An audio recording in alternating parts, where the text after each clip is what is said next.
Well, hey there, you guys. Welcome back to another episode of the podcast. I am Janine Alley, and I am super excited to be with you guys this week because I have a special guest. I asked my friend, Lori Schlegel, to join me on the podcast this week. I met Lori at the Life Coach School Mastermind for Certified Coaches in Austin, Texas in April, and we hit it off right away. I loved visiting with her and getting to know her, and we kind of had an instant connection. After getting to know her and who she served in her business, I knew I had to have her on the podcast to share her with you guys. So she is a professional organizer and is in the middle of making a pivot in her business, which she's going to tell you all about in just a moment. So we talked about her passion for organizing, not only as a big form of self-care, but also how important it is as a tactical strategy to keep us from feeling overwhelmed. We also talk about this pivot that she's making in her business and what goes into taking a big step forward that moves us out of our comfort zone and into something unknown when we kind of feel that pull. I thought you would love getting to know her and the insights that she shares on this week's podcast. I hope you enjoy. All right. I am so excited, Lori, to have you on. Everybody, this is Lori Schlegel, and she is amazing at a lot of things. And so I'm going to have her take a moment to introduce herself. She's amazing at organizing, and she's in the middle of a big pivot in her business. So I'm going to have her explain all the things to you. And then I've got some really great questions that I think you guys are all going to enjoy. So go ahead, Lori. Yeah, thank you so much. I'm excited to be here. And like you mentioned, I have run an organizing business for the past 9 years. And along that journey, I combined it with life coaching, which I'm sure we'll talk about at some point in this interview. So I've been, life coaching and organizing, helping people declutter their lives for 9 years now. And about last fall, I started to feel a little bit of a pull in my life that it was time to make a pivot. I wish I could say that I just made the decision quick and it was super easy, but it was a little bit of a journey for me on how to follow through on that pivot. And so, yeah, I'm happy to explore any of that if you think it would be helpful for your listeners here. But the organizing journey has been incredible. I have such a passion for it. I'm excited to share some points and ideas here that will be life-changing for people, but also willing to explore wherever we want to go on this pivot of mine. I'm calling it a sabbatical. My husband helped me come up with that term so that I know that if I want to get back to coaching, because I have such a passion for life coaching, that I have that opportunity to make that pivot and come back to it. But for now, I'm giving myself space to explore some things that I want to explore in my life. Yeah, I love that. And the nice thing about life coaching is you really can use it everywhere. So there you have it. But yeah, I'm sure we're going to get into all the things today. I really am curious about this pivot and exploring this pivot with you. But first, I want to talk to you a little bit about how you got into organization in the first place. Because I remember when I met you, you told me I just was not a very organized person. And so I'm curious about how you decided to take that leap into that business in the beginning, because it wasn't really, like you said, kind of a forte of yours. Didn't come naturally to you. Yes.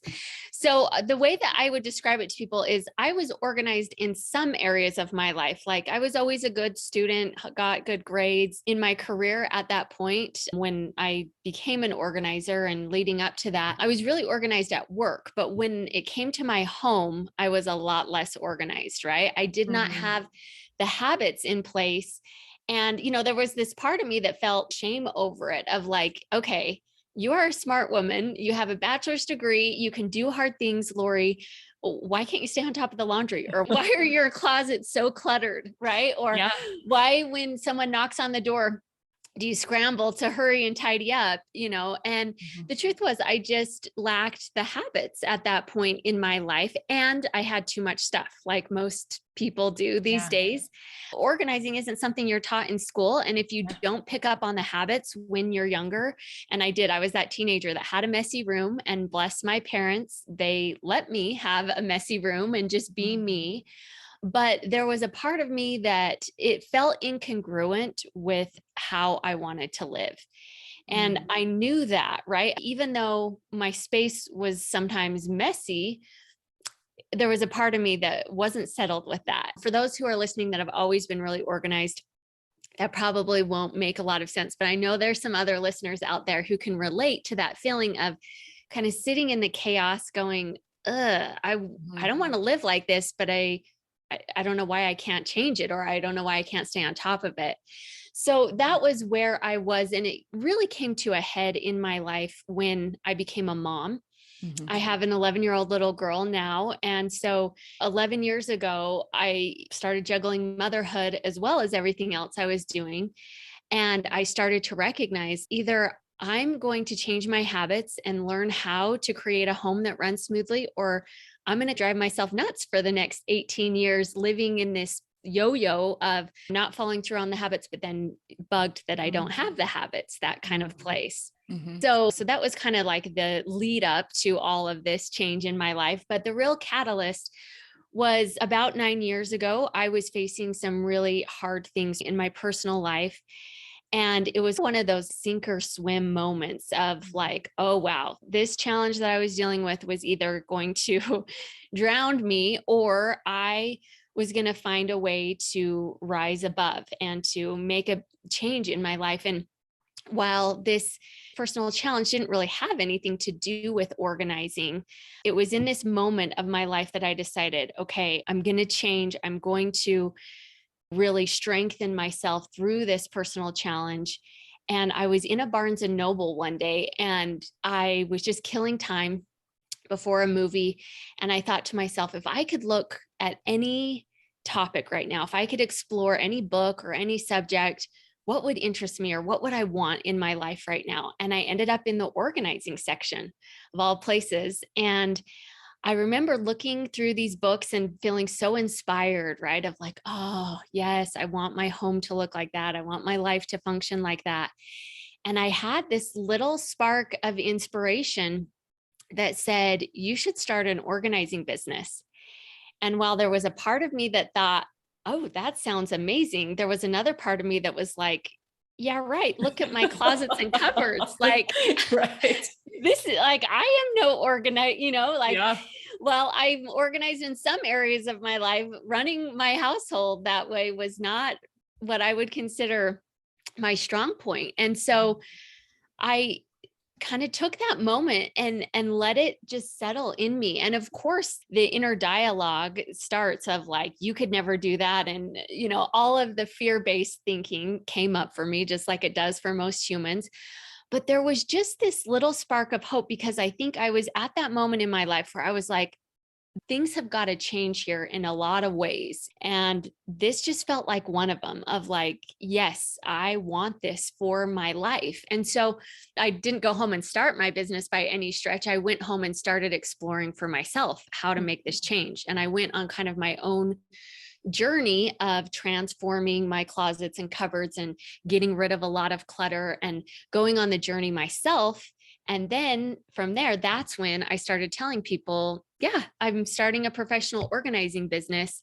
And then the rest is history. Here we are 9 years later, and it's been quite a ride. So anyways, hopefully that's not too much info. Oh my gosh. There's so many things. I actually took a few notes on some of the things that you're saying, because I wanted to make sure that I hit on some of the amazing things that you shared. There were so many nuggets of wisdom that you just shared in your story. The first thing that I want to talk about is this idea of hatching an idea. Because so often what happens is we get this idea and then we talk ourselves out of it because we feel like we're just not good enough and we're just not there. And if you talk to people who have really successful businesses, I feel like they still think that way about themselves. Like, I'm just really not. If you really knew me, you would be surprised that I'm actually where I'm at with my business. And I think that is so inspirational. And I think it's just so telling of how those things actually arise. I mean, we're not born with all the answers, and we're not born with all the great ideas. I think these things take time, and they take exploring, and they take reflection and hard work in order to make those things really bloom and grow and actually become something tangible that you can work with. And so I just love that part of your story. I don't know if you've ever told me that part, or if I really caught on to that part of your story in the past. So thanks for bringing that up. The one thing though that I want to ask you about is how organizing is important for getting goals and how organizing, and this is kind of a two-part question, but also how organizing is actually a form of self-care. As you were talking about going through a really difficult time, and yet this was kind of the thing that you turn to, which seems kind of counterintuitive, because so often what happens is we want to push, we want to hustle harder to get something. And for you to take a break and be like, actually, what I need is to create more space and more peace in my life. And this is the way that I'm going to do it. So if you wouldn't mind speaking to those two things, I know those are kind of broad, but if you could kind of break it down for us on how those things played out for you. Yeah, I would love to. So really, our space is so symbolic of what we're going through or feeling inside of us, right? And I even see that to this day. When I'm having a really bad day, my space will start to reflect it as well, right? And Yes. so, yeah, okay, I'm so glad you can relate to this. So and we have to just be able to hold space for ourselves, not in a judgmental way to be like, oh, great, well, my space is such a mess, then I'm such a mess. It's like, look, every human on planet Earth is dealing with what I call the internal clutter. The thoughts and the feelings that aren't necessarily serving us, just like the sweaters and the toys in your closet that aren't serving you right now in your life, right? Yeah. And so it is such a symbolic journey to go on decluttering your home, because it opens up space in so many ways in your life that you just aren't even anticipating. And back at that time in my life, I wasn't anticipating what kind of a full circle journey this would be for me. But it was that time, like I mentioned, of I knew that a variety of things needed to change in my life, most of all internally inside myself, right? My own thoughts and my own feelings at that time is what I wanted to change. But organizing was just kind of like a gateway for me to see this symbolism of like, oh, if I can let go of the sweaters and the toys and the things that aren't serving us, maybe it is possible that I can let go of some of the thoughts and the feelings that were not serving me at that time as well. And so it kind of becomes this really fun journey where as you open up space in your home, it creates space inside you to welcome something greater, right? And that's what I say to my clients of like, we're opening up space in your home to invite something greater. And often we think of like the physical possessions or whatever, which is fine, and, invite something greater that way. But really what it often invites is a greater feeling into your home, a feeling of peace, a feeling of clarity. And all this comes from our own thinking, right? We can get into that, but we're inviting greater things into our homes, but then the same thing happens internally for us as we make space and start to let go of the things that are cluttering us internally. Then we do have more space to explore who we want to be, how we want to react to situations, right? Instead of just living out our old patterns of thinking. So it creates almost just like this fresh start for us too, this symbolism of clearing things out, letting things go in your physical space often enables you to do the same internally. So hopefully I'm covering your question there, but yeah, can I just cut in really quickly before you? Please. Yeah. One of the things that I loved that you said there was, it all comes from your thinking, right? How you're thinking and how you're able to just relax in your space. Yeah, that does come from your thinking, but one of the things that I think about is it's so much easier for me to enjoy myself when my space is clear. I don't actually have to do the work to remind myself to relax when I'm looking at all the piles of stuff. You know what I mean? I feel like you do the work either way, right? But I feel like if you have the space in your life, it's so much easier to live in your home instead of living in a space that's cluttered where you're constantly bumping into things and getting distracted and reminding yourself what you were supposed to be focusing on or what you wanted to be focusing in on during that time, if that makes sense. Yes, for sure. And the thing is that I think we often don't recognize is that at least it's happening on a subconscious level. When we walk into a room or open a closet, our brain immediately goes to work trying to make sense of what's going on in there. It's just kind of how our brains work, right? It's trying to create order. It's trying to create this sense of like, what's going on here? And so whether we realize it or not, when we're entering a cluttered space, my clients describe it as noisy to them when a Yeah. space is cluttered. But the reason it's noisy is because the clutter subconsciously triggers thoughts inside their brain that they don't even realize it's going on. But thoughts like, this is such a mess, or when am I ever going to get on top of this? That dialogue starts to become really noisy in our brain, and it takes up the brain space, right? We only have so much space to be thinking or generating the energy to generate new thoughts. And so if we're living in cluttered spaces, then often, when it's not every human, but a lot of humans, it creates just this constant chatter in their head. And like you're saying, when you don't have that, you can just walk in a room and have no thought about it, or have a positive thought about how nice this space looks, how much more freeing and liberating and empowering that is than living with that negative chatter that, like I said, usually we're not even aware that that's what's going on inside us. Totally. And it seems like putting the work in to create that kind of space for yourself seems like extra.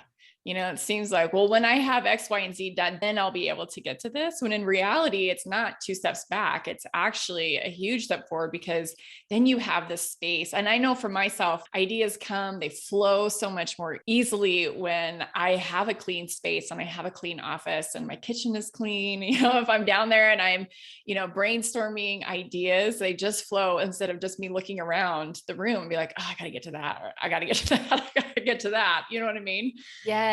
Yeah. Opens up space for inspiration to flow. I love how you said that. Yeah. So good. Okay.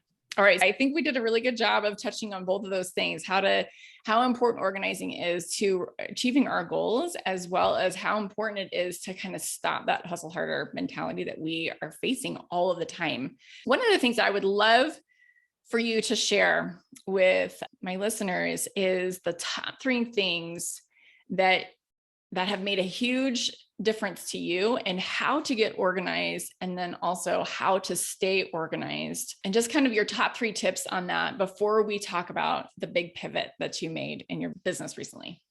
Yeah. Yeah. So the number one thing I would say is what I call the inside out approach to organizing. So this basically means life coaching mindset work combined with solid organizing principles. If I go back in my business, 8, 9 years ago, when I was going in clients' homes and helping them transform their space, at that point, I had not come across life coaching as I know it today. And I was not certified at that point. But I will say I was going on my own self-development journey because of the struggles I was dealing with in my personal life at that time, and, specifically in my marriage at that time. So I was reading the self-development books and I was applying the principles while I was going through my organizing journey and then starting my business, right? So when I would go in and work with clients, I was helping them declutter and then set up good organizing systems. And it was a lot of fun and I loved it. But I would come back months later to some of the clients and they'd slipped back into their old habits, which of course they had, right? But at that point, I was still kind of like, okay, how can I help these people? What am I missing teaching them? What are they missing here? So when I came across specifically the life coach school with the model, it was just this huge light bulb moment for me of like, oh, this is how I can teach clients what I call the inside out approach, meaning we have to first address your thoughts. Why are you holding on to this stuff? And the reason that we're ever holding on to anything that isn't currently serving us in our lives is fear-based. And it's from scarcity thinking.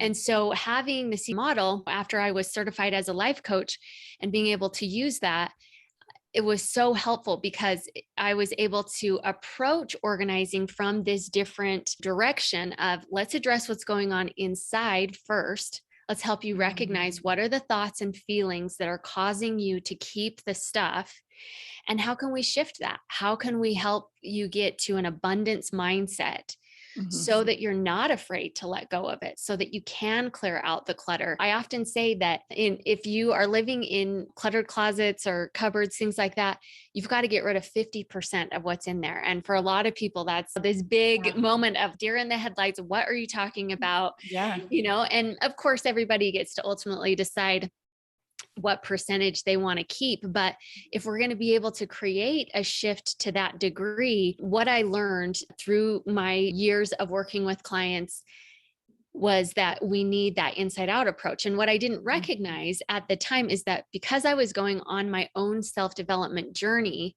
when I made my organizing changes, I was sort of taking the inside out approach because I was letting go internally of the things that weren't serving me and letting go externally. So, after years of working with clients and then reflecting back on my own journey and seeing like, what am I missing and how can I better help them? It all came full circle. I became a life coach, and that's where this kind of inside out approach was born. So I think that would be my first recommendation to people is if you've struggled with organizing in the past, first of all, do not be hard on yourself because you've likely never been taught the inside out approach. And while it's lovely if someone wants to come transform your space, like I was years ago for clients, if we're not teaching you to shift internally first, then it's really hard to make lasting change. And that's where you create lasting change. Yes. Yeah. And that's so relatable. I mean, that's almost the same thing that happened with me with my wellness and health coaching, which is what I was doing first and helping people to incorporate more of a plant-based lifestyle into their lives. Cause I mean, one of the things that I say to people is people know what they need to do to be healthier. They need to eat healthier and they need to move their bodies more, but why aren't they doing it? It's the same reason, is because they haven't done the internal work first to change what it is that they're thinking, the relationships that they have with themselves, the relationships that they have with their food. And in this case, it's their stuff, in order to make that lasting transformation, in order to make it so that it can last beyond just a 6-month goal or whatever it is. So I love that. The other thing that I really loved about what you said is 50% of their stuff. I think so often we need kind of this this idea that kind of blows up the current thinking, the current beliefs that we have. One of the things that I love to tell women is you can actually create an extra 2 hours in your day. And for women who just are so busy, that just seems so impossible for them to have. But it's possible if you think, okay, I'm totally thinking about this incorrectly. If Lori says, I don't need 50% of this stuff, like, what does that look like? And to have that as kind of like a thing that just like wakes people up, kind of gives them a little shake into what's actually possible. So I love that as well as kind of something that you teach. Yeah. Thank you. Yes, it is. It's so liberating. It's so amazing when you can get to that place, right? And sometimes it happens in increments for people where they start by getting rid of 20% and then they realize still not enough. I'm still struggling to stay organized. So then they go, or some people just rip that Band-Aid off and go all in on the 50. There's no right way to do it, but you'll know when you hit that point of, wow, it is so easy to manage my home because there's just not that much stuff anymore. And sometimes we get in this scarcity, like, oh no, I would miss my stuff or whatever that mindset is, but it's the opposite. It is liberating. It is freeing. It is calming. It's all the things that I think we really, truly want. Yeah. I heard Amy Porterfield talk about this one time. She was like, all you need is one stapler.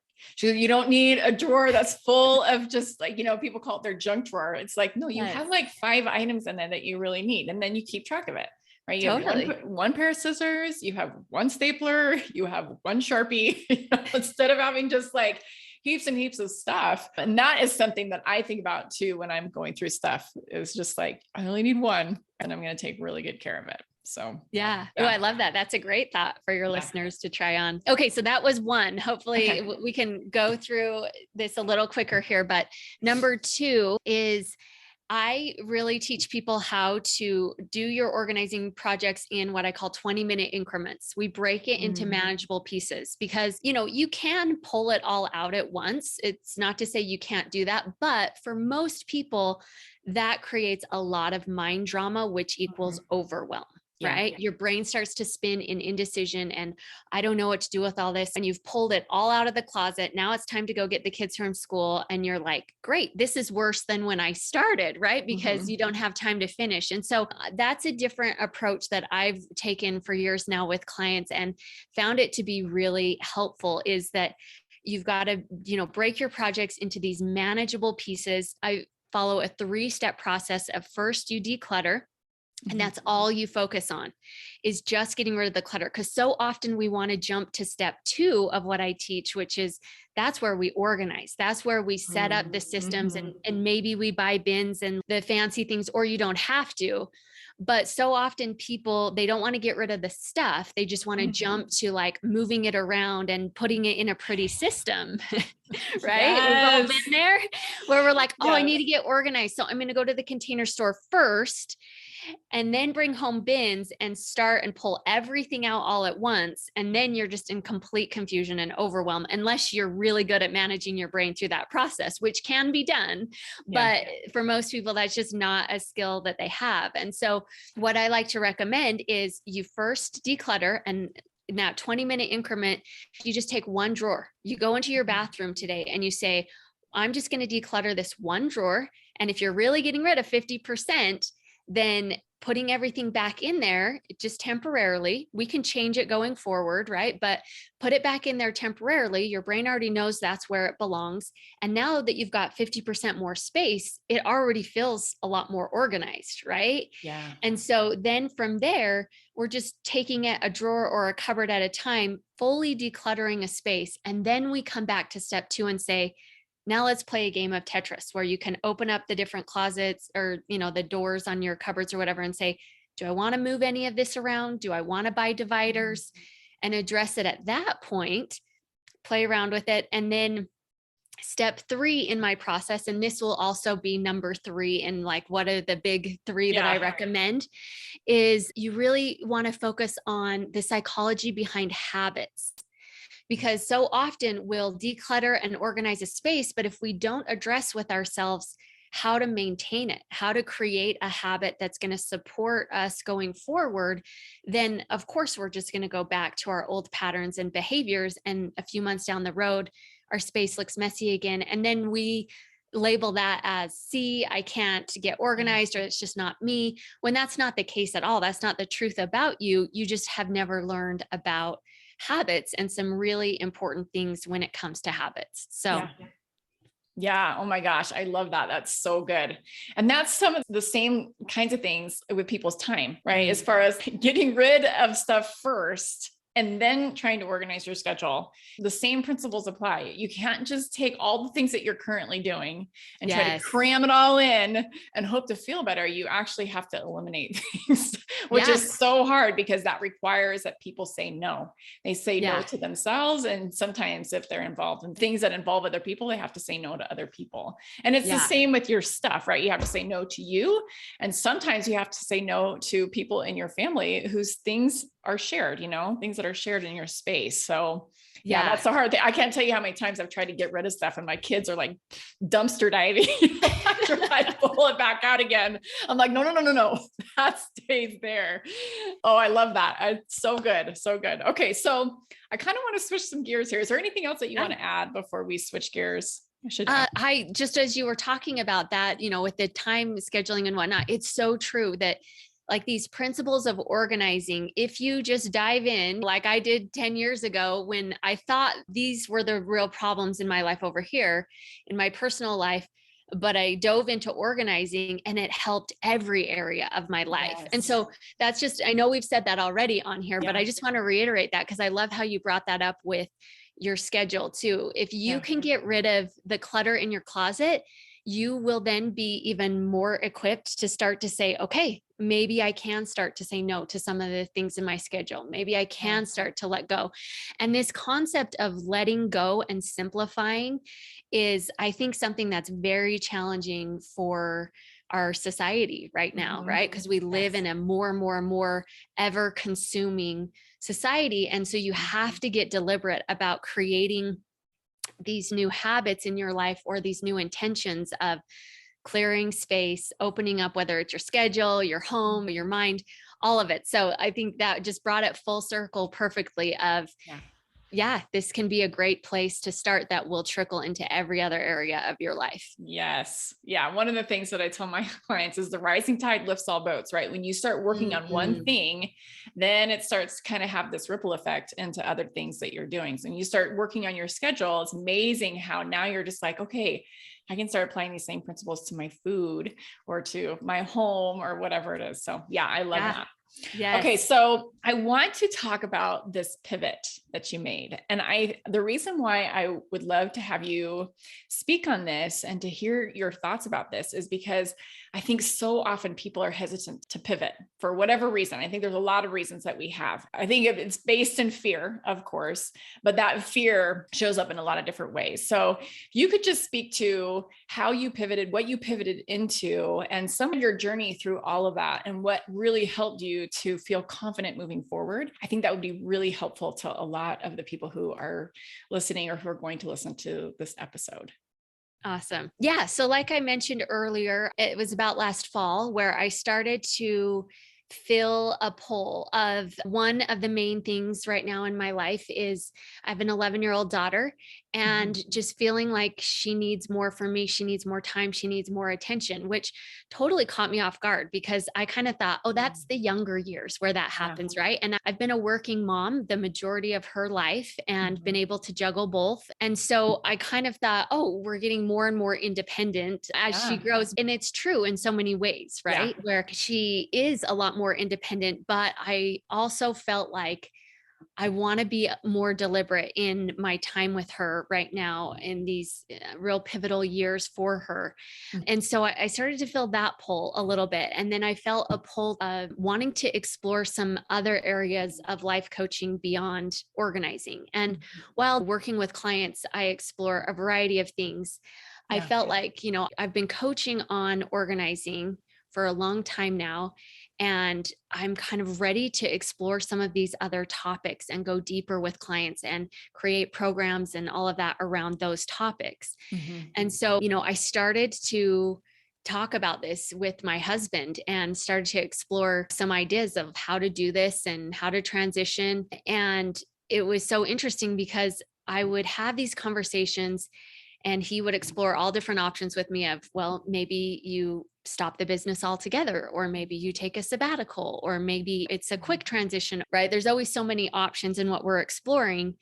And the one that I felt most peaceful about when I was talking to him or getting coached or whatever was just taking a break, just stepping back a little bit from my business and creating space in my life. But then the funny thing is I would get to that place where it felt good, it felt peaceful. And then a day or two later, it was like I was right back to my old thinking of, no way, there's no way you can do this, Lori. You've put so much into this business. You have clients that are wanting more from you, who are eager to pay. My brain would go right back to that place of, absolutely not. You can't change this, And so it was such a fascinating journey to just watch my brain vacillate back and forth.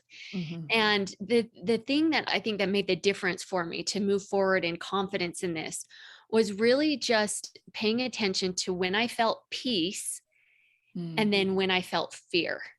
And I'd like to say that I figured that out in a week and moved on, and it wasn't a week. Wouldn't that be nice? Yeah.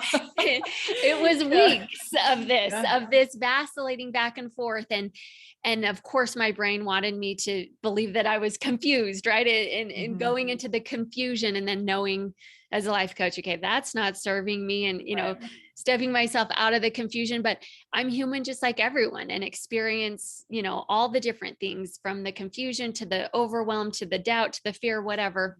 But, the things that I would say would make the biggest difference were, yes, paying attention to the peace and the fear, and then getting coached on it regularly. Most of us coaches believe that coaching is so powerful. It's so important that you don't just do your own coaching, you also have a coach, right? So my coach really explored this issue from a variety of different ways. And, multiple weeks we stayed on this topic. She was very patient with me, even though she could see, I'm sure, a lot more clearly than my own brain could see at that time. But I think it's a willingness to be vulnerable as well, right? To say, okay, I could use some conversations with a friend or a husband or whoever it is, or I could use some coaching. I want to explore this, being willing to not just be in your head about it, but to actually be speaking out loud, to be writing things down, to be journaling about it. I would say that's something that's really helpful. And then it finally just came down to a moment where I remember when I was coaching with her, I just came to a decision of, yes, I'm going to do one last 8-week course for my people who want to go on that deep dive of organizing with me. And then I'm going to be done. And I'm going to step back from organizing and give myself space to explore some of these other things that I want to explore right now. In that moment, again, it was like, yes, I could feel the peace. And then of course the resistance comes up as well. But I played around enough with the peace and then the fear to just be able to watch the fear. Like, oh, there's the fear coming up.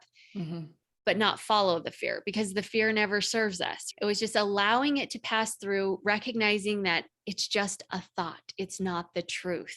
That fear-based thought is just a thought. So let it float down the river and then come back to that place that says, yeah, that feels right. Even if it doesn't make all the logical sense in the world. And so that's what I just started to follow. And I will say that I also made it public pretty quickly once I made my decision. It's that concept of burn the bridge. Don't let yourself go back, right? Once you make that decision, go all in on it. I told my people at that time of like, hey, this is what's coming. These are the changes that will be happening. So it was kind of that holding my feet to the fire a little bit instead of just keeping it all inside my own head. That gives you the ability to go back on it and start to doubt and spin in confusion and all the things. Anyways, I'm sharing a lot there, but tell me what's coming up for you, what you want to explore out of that.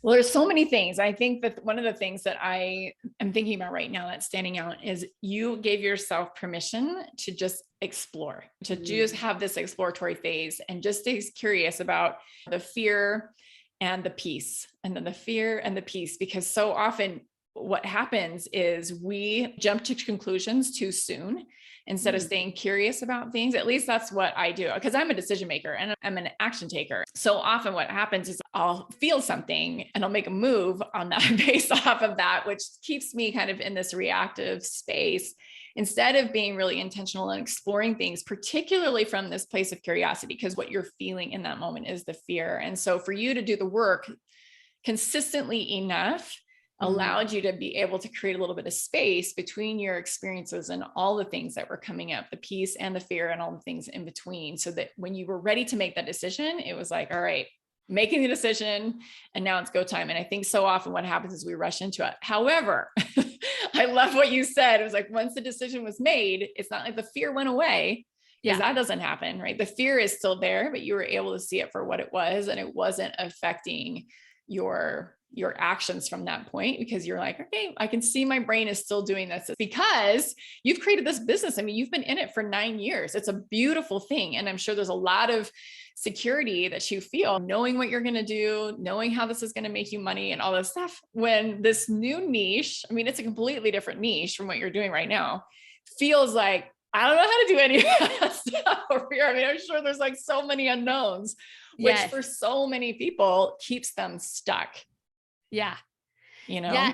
And I will say something I'm relating to of what you were saying is because I am a goer, I'm a doer as well, that I can almost sometimes use it as a buffer, not realizing it. And I was really tempted to end this niche and jump right into my next business. And there were moments where I thought, oh yeah, that's what I'm going to do. Because again, like I'll just bring all these clients along with me and I'll just, right. Like all these thoughts that just made so much sense to my brain at the time. And yet there was this pull inside me that was like, no, just step back and give yourself space. And this is where it was, the irony, the full circle moment of I've been teaching people for 9 years to make space in their lives. Yes.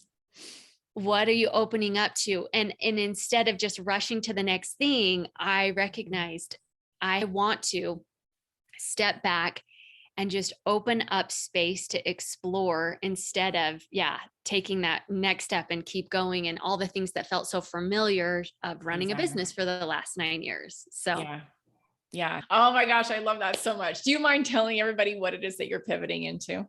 Oh, yeah, of course. Yeah. So I am exploring Christian life coaching, just really helping people be able to explore their thoughts around this subject. Because for those of us who are religious and it is a big part of our lives, I found with clients that being able to open up and talk about what are your thoughts about this. We don't even recognize sometimes how we're projecting things, projecting a thought on God back at us, thinking that God is judging us, or a variety of things like that, that is just so fun and fascinating for me to explore with people and to help them really ultimately, the goal would be to help them kind of, let go of the thinking that isn't serving them so that they can more fully align with the light and power and love of Christ that is so abundant to us. But I think we often block ourselves from that light and love because of the thoughts that we're thinking that might not be accurate or truthful or whatever it is, right? I notice a lot of like that projecting judgment back on ourselves and things like that. So it is a totally different realm to explore with clients. But when I coach with people one-on-one who are Christian, it's fascinating to see how sometimes our conversations just naturally go there. And so I've thought, I think this is something that would be so helpful for that particular population to have that space to explore and to discuss and to open up there. So yeah. Oh, I love it. I think that it's going to be so fun to do. So Lori, thank you so, so much for coming on today. Is there anything else that you want to leave my listeners with before we close? I would just say that truly just listen to that little inkling inside of you. And of course, then you'll have the fear and the doubt and all of that come up. And that's okay. That's just part of being human. Let those thoughts float on by, but come back to that thing inside you. If you are that person that's saying, I really do want to be more organized, well, then all you have to do is give yourself permission. I think so often we're waiting on some outside source to say that we're good enough or that we have the skills. And I would just invite you to give yourself permission to say, yeah, I am going to do this thing, whether it's cleaning up my diet or cleaning up my house or managing my time better, and then just be all in for the ups and downs of the journey. Once you commit to it, don't expect that it's just going to be smooth sailing, even though sometimes inside of all of us, we wish that's how it were. But be willing to make progress and do a great job for a day or two. And then if you slip back a little, stop and ask yourself out of love, oh, what can I learn from this? What do I need to tweak? And just know that when you're looking at someone's end result, that there was so much of that journey along the way. So don't, shortchange yourself by having that all or nothing mentality or perfectionistic. Instead, give yourself permission to go all in on an imperfect journey. And then 9 years later, you'll look up and be amazed at what really came, or not even 9 years, right? It can be a month later. It can be a week later of just saying, I'm all in for the ups and the downs, but I'm not giving up on myself. And that can do amazing things. Yeah, I love it. All right. Well, that's it, y'all. I hope you guys enjoyed this episode, and we will catch you guys soon. Oh my goodness, you guys, wasn't she amazing? I just love Lori. If you want to catch up with Lori, head over to organizinghabits.com and get on her list. She still has an organizing course that she sells periodically, and she has some really great product ideas on her website about how you can organize your home. And if you're interested in what she has coming up next in her future with her business, that is a perfect way for you to stay in touch. So head over to organizinghabits.com and get on her list, or you can find her on Instagram at organizinghabits. All right, you guys, take care and have an amazing week, and we'll catch you guys next time. See ya. Bye.